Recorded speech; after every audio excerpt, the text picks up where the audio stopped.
Hello बच्चों, welcome to all of you in this channel. It's name is Magneto Plus Studies. तो चलिए आज हम करते हैं स्टडी क्लास 8th का। ये चैप्टर है 8.2। चैप्टर का नाम है कंपेयरिंग क्वांटिटीज, राशियों की तुलना। तो करते हैं अपना चैप्टर शुरू। अब हम ले रहे हैं क्वेश्चन नंबर 6 एक्सरसाइज 8.2 का। क्या कहा गया है क्वेश्चन में?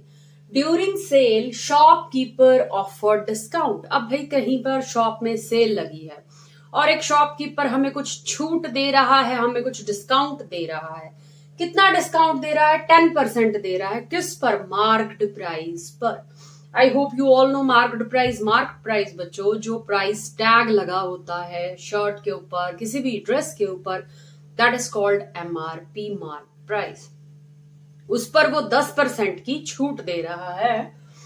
वुड कस्टमर पे। तो अब आप ये बताइए कि एक कस्टमर को कितने पैसे पे करने पड़ेंगे अगर उसकी जो पैंट्स हैं वो 1450 रुपीज की है और उसकी एक शर्ट 850 की है और वो 2 शर्ट्स परचेज करता है, तो वो कुल कितने पैसे खर्चता है? पहले तो आप ये निकालेंगे और उसके बाद उसको कितना उस पे 10% डिस्काउंट देता है, जितने पैसे उसने खर्चे हैं। तो ये बताइए कि उसको टोटल कितना अदा करना होगा, कितना देना होगा। आई होप आप क्वेश्चन को समझ गए हैं।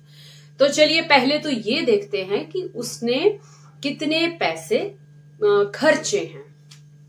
Solution, total amount. अब भाई कस्टमर ने पैंट्स जीन्स खरीदी हैं, पेयर ऑफ जीन्स खरीदा है, 2 जीन्स खरीदी हैं, ₹1450 की खरीदी हैं। तो एक तो उसे 14,050 रुपए ये देने पड़ेंगे और उसकी एक शर्ट जो है वो 850 की है। खरीदी कितनी है? 2। तो हम करेंगे 2 इंटू 850। अब हम पैंट्स के प्राइस, जीन्स के प्राइस और उसकी शर्ट्स का जो टोटल प्राइस है 2 शर्ट्स का, उनको कर लेंगे ऐड, जिससे हमें पता चल जाएगा कि उसका टोटल अमाउंट कितना है। तो क्या करेंगे? 1450 and whenever you multiply this you get 1700 रुपया। और जब आप इनको ऐड करोगे what you get 0, this is 5, 3150 rupees. Means in चीजों को खरीदने पे वो उसके कितने पैसे खर्च होते हैं? 3150 रुपए। अब उसको डिस्काउंट दिया जा रहा है 10% का। सो लिखे हिज डिस्काउंट। उसका डिस्काउंट है 10% का। सो हम अपने टोटल एक्सपेंडिचर का, टोटल खर्चे का क्या ले लेंगे? 10% ले लेंगे। So what you get whenever you take this 0 0 and 0 से कट गई 0, we get ₹315। हमें कितने रुपीस की छूट मिलेगी? 315 रुपए की, जब हमने 3150 रुपए की शॉपिंग की है। तो अब कितने पे करेगा कस्टमर? सो लिखेंगे हिज एक्चुअल अमाउंट, या फिर आप लिखेंगे हिज अमाउंट टू पे। हिज अमाउंट टू पे। अब वो कितना अमाउंट पे करेगा? टोटल बने थे 3150। अब भाई उसमें कितनी छूट मिल गई है? 315 रुपए की। So whenever you subtract this you get, so this is 2835 rupees. उसे कितने रुपीस पे करने पड़ेंगे छूट के बाद? ₹2835 and this is your answer. So this is our question number 7. A milkman sold 2 buffaloes for ₹20,000 each. एक दूध बेचने वाला पर्सन है, वो क्या करता है? 2 बफेलोज, 2 भैंसों को बेचता है। 20,000 रुपीज की एक है। On 1 he made 5% gain. अब एक बफेलो पर जब उसे बेचता है। बच्चों ये गिवन है, बेचना means selling price. So this is our selling price, means एक बफेलो का सेलिंग प्राइस है 20,000। तो जब उन्हें बेचता है एक बफेलो पर उसे 5% गेन हो जाता है और दूसरी पर उसे 10% लॉस हो जाता है। So find his total gain और loss in the whole transaction. अब इस लेन देन में उसको क्या लाभ हुआ, क्या हानि हुई, ये हमने निकालना है। तो देखते हैं इस क्वेश्चन को कैसे करें।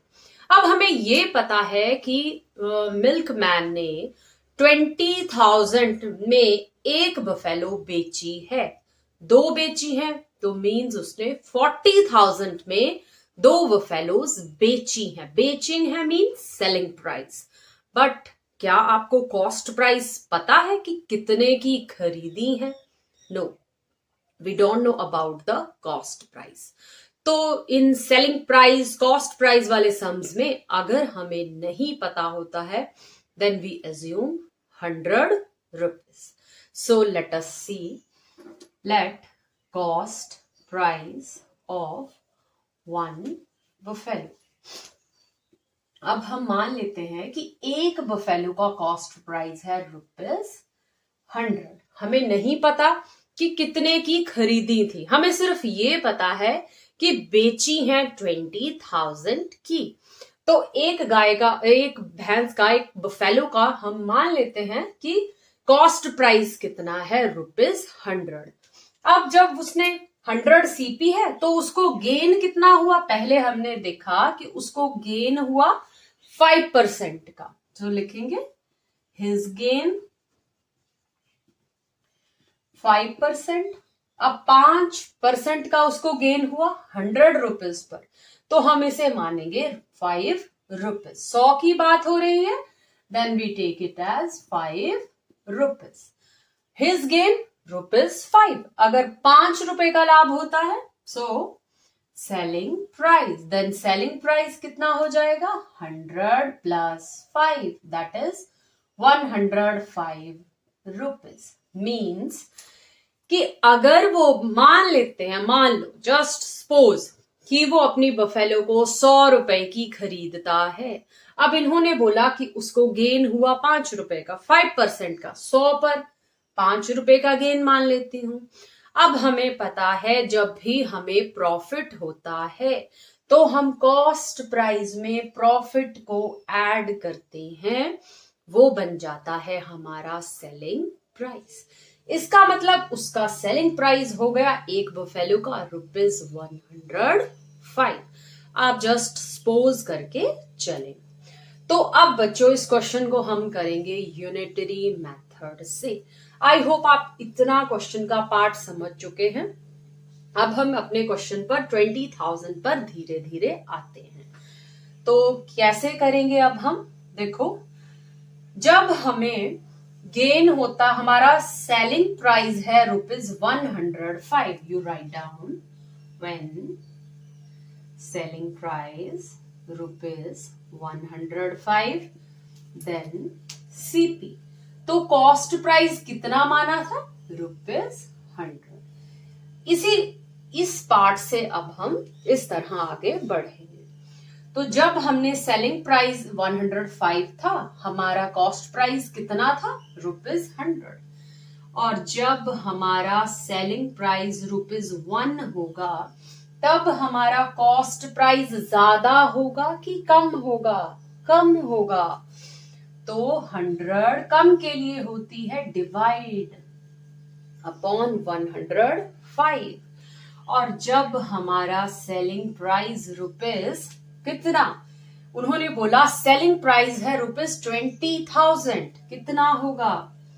20,000 होगा। देन सीपी क्या करोगे? 100 अपॉन 105 इंटू 20,000। तो बच्चों ये सब हम क्यों कर रहे हैं? ये सब कुछ यहां से लेकर यहां तक हमने जितनी भी कैलकुलेशन की है वो की है कॉस्ट प्राइस को निकालने के लिए, क्योंकि हम नहीं जानते कि उसने बफेलो को कितने रुपए में खरीदा था। हम तो सिर्फ ये जानते हैं कि उसने उसको 20,000 में बेचा है। सो ये सब हम क्यों कर रहे हैं? कॉस्ट प्राइस को निकालने के लिए। आई होप आप मेरी बात को समझ गए और इतने स्टेप्स को आपने फॉलो किया है। तो बच्चों, जब हम इसे काटेंगे, व्हाट वी गेट, 5 से आप इसे काट सकते हैं। This is 1। So whenever we solve this, हमें क्या मिल गया? 19,047.62 रुपीज। मतलब इतने रुपीज की एक्चुअल में उस पर्सन ने वो बफेलो खरीदी थी।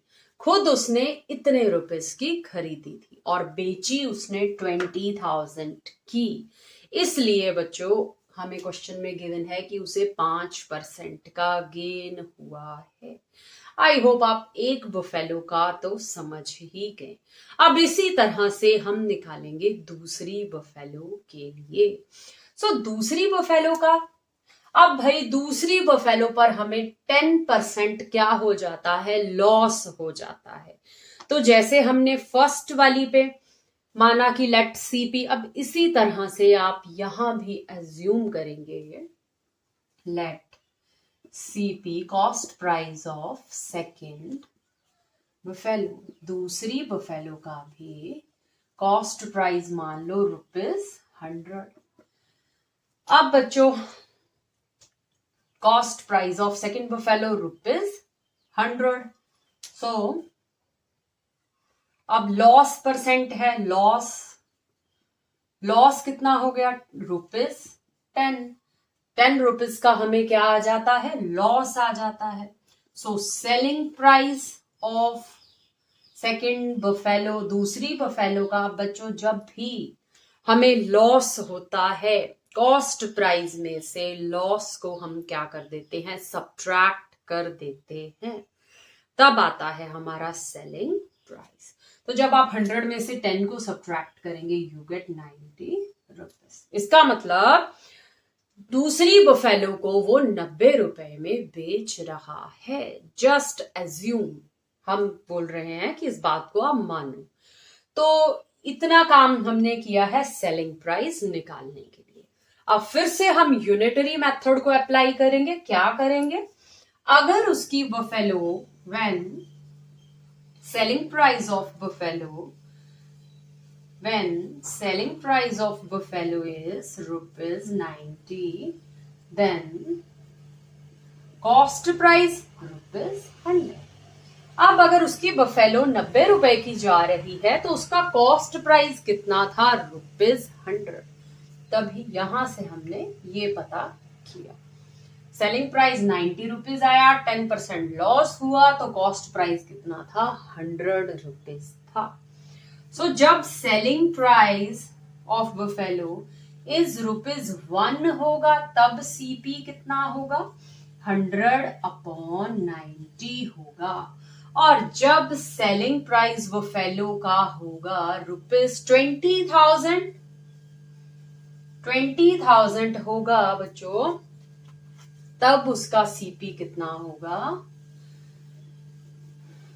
तब उसका सीपी होगा 100/90 into 20,000. So whenever you solve this, you get 22,222.22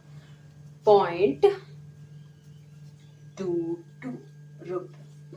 तो इतना होगा हमारी सेकंड बफेलो का प्राइस। मींस जो दूसरी बफेलो थी उसका कॉस्ट प्राइस 22,222.22 रुपीज था और उसको बेचनी पड़ी 20,000 की, 20,000 की उसको बेचनी पड़ी, जिससे उसको क्या हो गया? लॉस हो गया। कितना?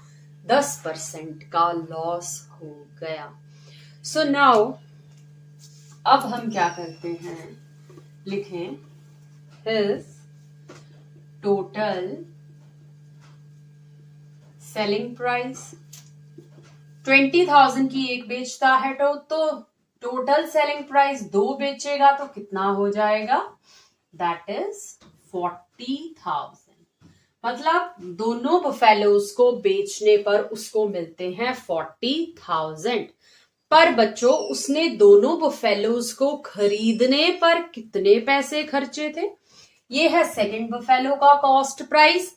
फर्स्ट बफेलो का कॉस्ट प्राइस अभी हमने निकाला। सो लिखें, बट हिज सीपी, पर उसका जो सीपी है वो कितना है?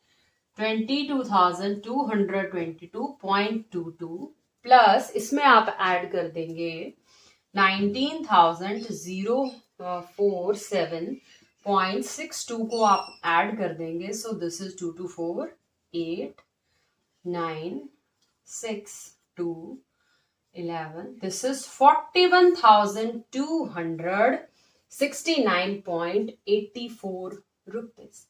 इसका मतलब उसका कॉस्ट प्राइस तो ज्यादा था। उसने 41,000 की वो फेलोज खरीदी थी, बेची कितने की? 40,000 की। तो बच्चों बताओ उसको टोटल अब गेन होता है या लॉस होता है? जब भी हमारा कॉस्ट प्राइस सेलिंग प्राइस से बड़ा हो देन वी हैव लॉस। जब भी हमारा सीपी एसपी से बड़ा होता है, जितने में चीज खरीदी है वो ज्यादा है जितने में चीज बेची है, देन वी हैव लॉस। तो उसे भी क्या हुआ है? होल ट्रांजैक्शन पर लॉस हुआ है। अब उसे कितना लॉस हुआ है वो हम निकालेंगे दोनों टर्म्स को आपस में सब्ट्रैक्ट करके। So this is 962 and this is 1। So 1,269.84 rupees का क्या हो गया उसको? Loss. So I hope you all understand this question very well.